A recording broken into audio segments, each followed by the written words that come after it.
Hello दोस्तों, कैसे हैं आप सभी। आज की इस वीडियो में मैं आज आपके लिए लेके आया हूं कक्षा नवम का हिंदी का सत्र 2024-25 का पेपर। मैं आपको इस पेपर का फुल सॉल्यूशन जो कि ओएमआर वाला बताऊंगा। तो चलिए पेपर को शुरू करते हैं, जो कि इस प्रकार से है। आपका निम्न में से द्विवेदी युग का नामकरण हुआ है। तो ये आपका महावीर प्रसाद द्विवेदी आपका राइट आंसर होने वाला है। अगर आपकी परीक्षा नहीं हुई है तो यही प्रश्न आपको आपकी परीक्षा में देखने को मिलेगा। दोस्तों, द्विवेदी युग का दूसरा नाम क्या है? तो मुझे लगता है ये इसमें आपका द्विवेदी युग में आधुनिक काल होने वाला है, जहां तक मुझे लगता है। कंफर्म कर लीजिएगा दोस्तों। सरस्वती पत्रिका के संपादक तो ये महावीर प्रसाद द्विवेदी जी हैं। अगला दिया हुआ है हरिश्चंद्र मैगजीन पत्रिका के संपादक तो भारतेंदु हरिश्चंद्र ही मुझे लगता है यही होंगे।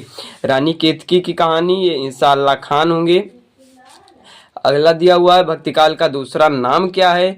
भक्तिकाल का जो दूसरा नाम होगा वो मुझे लगता है दोस्तों रीतिकाल या आधुनिक काल होगा। ये मुझे कंफर्म नहीं है, आप अपने हिसाब से लगा लीजिएगा। पृथ्वीराज राजसू की रचना है तो ये मुझे लगता है दलपति विजय की होगी, ये मुझे लगता है। और आप कंफर्म जरूर कर लीजिएगा। हिंदी का प्रथम महाकाव्य क्या है? यही होना, जहाँ तक मुझे लगता है ये होना चाहिए। अगला दिया हुआ लता ओट सब सखिन लखाए श्यामल गौर किशोर सुहाए पंक्ति में रस है। तो इसमें कौन सा रस है? श्रृंगार रस है, क्योंकि 9th में जो सिलेबस में श्रृंगार रस ही दिया हुआ है। राम नाम मणिदीप धरु जी देहरी द्वार ये आपका दिया हुआ है। इसमें आपका जो हो जाएगा वो दोहा छंद आपका राइट आंसर होने वाला है। और अगला दिया हुआ है दोहा छंद है अर्ध सम्मात्रिका, ये तो आपने पढ़ा ही होगा। भिक्षा शब्द का सही वर्तनी, ये भिक्षा आपका जहां तक मुझे लगता है होना चाहिए।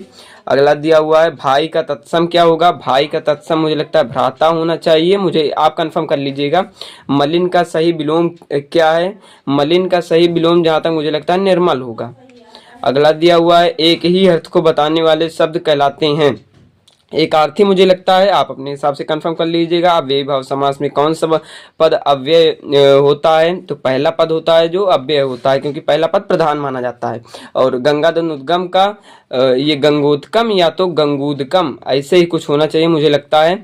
अगला दिया हुआ है हरियो में विभक्ति और वचन है। षष्ठी विभक्ति एक वचन मुझे लगता है, आप कंफर्म कर लीजिएगा। अगर अक्षतम में लकार पुरुष में वचन है तो लकार मध्यम पुरुष द्विवचन। अगला दिया हुआ है कृष्ण भक्ति की शाखा संबंधित है नाभादास, ये आपका राइट आंसर मुझे लगता है। अब ये देख सकते हैं पद्यांश दिए हुए हैं, पद्यांश को तो आपको स्वयं ही हल करने होंगे। अगला दिया हुआ है ये अथवा में एक और पद्यांश दिया हुआ है, चाहे आप उस पद्यांश कर सकते हैं चाहे इस पद्यांश को। अगला दिया हुआ है प्रस्तुत पद्यांश पर आधारित, वो गद्यांश आपका दोस्त सॉरी गद्यांश था, ये आपका पद्यांश दिया हुआ है। पद्यांश दिया हुआ है, 2 पद्यांश दिए हैं, इनमें से आपको एक करने हैं और प्रश्नों के उत्तर देने हैं। अगला दिया हुआ है 23वां प्रश्न जो दिया हुआ है निम्नलिखित संदर्भ गद्यांश का संदर्भ लिखना है और हिंदी में अनुवाद करना है। तो ये इसका चाहे लिख दीजिए, चाहे ये अथवा में दिया हुआ है इधर इसको लिख दीजिए। और उसके बाद खा में दिया हुआ श्लोक का संदर्भ हिंदी में अनुवाद करना है। इसका आपको 2 श्लोक दिए, इनमें से एक को आपको हिंदी में अनुवाद करना है। अगला दिया लक्ष्मी का स्वागत एकांकी के आधार पर रोशन का चरित्र चित्रण या तो सीमा रेखा एकांकी के आधार पर एकांकी का सारांश अपने शब्दों में लिखना है। अगला दिया हुआ है 25 जो है वो निम्नलिखित लेखकों में से किसी एक लेखक का जीवन परिचय देना है। धर्मवीर भारती मुझे राइट लगा है, धर्मवीर भारती आप लिखेंगे तो आपको इजी पड़ेगा। अगला दिया हुआ निम्नलिखित कवियों में कवि का परिचय देते हुए उनकी 2 रचनाओं का उल्लेख करना है। तो ये मीराबाई आपका आसानी से हो जाएगा। अपनी पाठ्य पुस्तक से एक श्लोक लिखना है जो इस प्रश्न पत्र में ना आया हो। ये संस्कृत का श्लोक आपको दोस्तों इसमें लिखना है।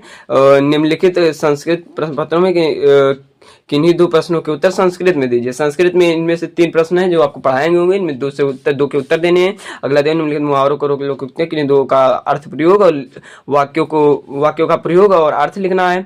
और ये इसमें से आपको चूना लगाना है, ये आप अंगूठा दिखाना जानते ही होंगे। निम्नलिखित किन्हीं 2 वाक्यों का संस्कृत में अनुवाद करना है। अपने प्रधानाचार्य को एक टीसी हेतु एक प्रार्थना पत्र लिखना है। खेलकूद की अथवा में खेलकूद समुचित व्यवस्था के लिए अपने प्रधानाचार्य जी को एक प्रार्थना पत्र लिखना है। तो दोस्तों पेपर यहीं पे खत्म होता है। पेपर कैसा लगा कमेंट बॉक्स में जरूर बताइएगा। मिलते हैं नेक्स्ट वीडियो में, तब तक के लिए बाय बाय।